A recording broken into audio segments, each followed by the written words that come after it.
તો ગીરના રાજા એવા એશિયાટિક સિંહો અને ગીરના જંગલના અસ્તિત્વને લઈને જૂનાગઢની ભવનાથ તળેટીમાંથી એક ખૂબ જ મોટા અને ચિંતાજનક સમાચાર સામે આવ્યા છે। ગીર અને સિંહોને બચાવવા માટે ગુજરાતભરની જાણીતી વન્યજીવ સંસ્થાઓ અને નિષ્ણાંતોનું એક મહાસંમેલન યોજાયું હતું, જેમાં સરકારની આંખ ઉઘાડનારા ચોંકાવનારા આંકડા રજૂ કરાયા। આ સંમેલનમાં રજૂ થયેલા સત્તાવાર આંકડા મુજબ અન્ય રાજ્યોની સરખામણીએ ગુજરાતમાં છેલ્લા 15 થી 20 વર્ષમાં 1 ઇંચ જેટલો પણ જંગલ વિસ્તાર વધ્યો નથી।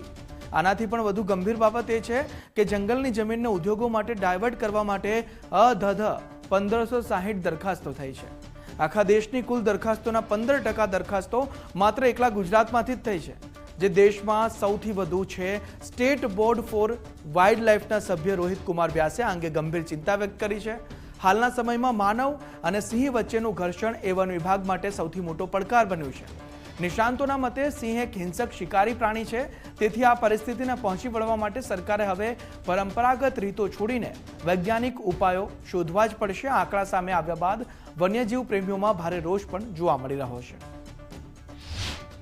મેં સ્ટેટ વાઇલ્ડ લાઇફ બોર્ડમાં પણ વારંવાર રજૂઆત કરી છે કે છેલ્લા 15 વર્ષમાં આપણે રક્ષિત વિસ્તાર ગુજરાતે એક પણ નથી વધાર્યો, જેમ કે સેન્ચ્યુરી છે, નેશનલ પાર્ક છે, કન્ઝર્વેશન રિઝર્વ છે, રિઝર્વ ફોરેસ્ટ આપણે 1 ઇંચ પણ નથી વધાર્યો। જ્યારે આપણી આજુબાજુના રાજ્યો તમે જુઓ, મહારાષ્ટ્ર છે, રાજસ્થાન છે, મધ્યપ્રદેશ, એ લોકોએ સેન્ચ્યુરીઓ નવી કરી છે।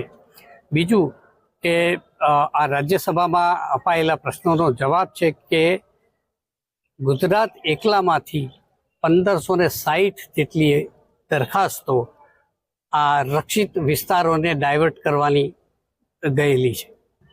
लायन जो है कोई भी कार्निवोर है, जब उसको मौका मिलेगा, उसको खाने की कोई दिक्कत होगी तो उसका नेचुरल स्वभाव यही है कि वो अटैक कर सकता है। वो अटैक नहीं करेगा ऐसा आप कह ही नहीं सकते, वो तो करेगा अटैक जब उसको मौका मिलेगा, जब उसको ज़रूरत पड़ेगी। तो ये ह्यूमन हैबिटेशंस के पास जो अब लायंस की पॉपुलेशन जो रह रही है, चाहे वो वीडी हो, ग्रासलैंड हो या जंगल हो, लेकिन अगर आसपास में गांव हैं और ह्यूमन मानव बस्ती है, तो ये जो कॉन्फ्लिक्ट की सिचुएशन अभी हुई है, बनी है, ये आगे ये स्वाभाविक है और आगे और बढ़ेगी।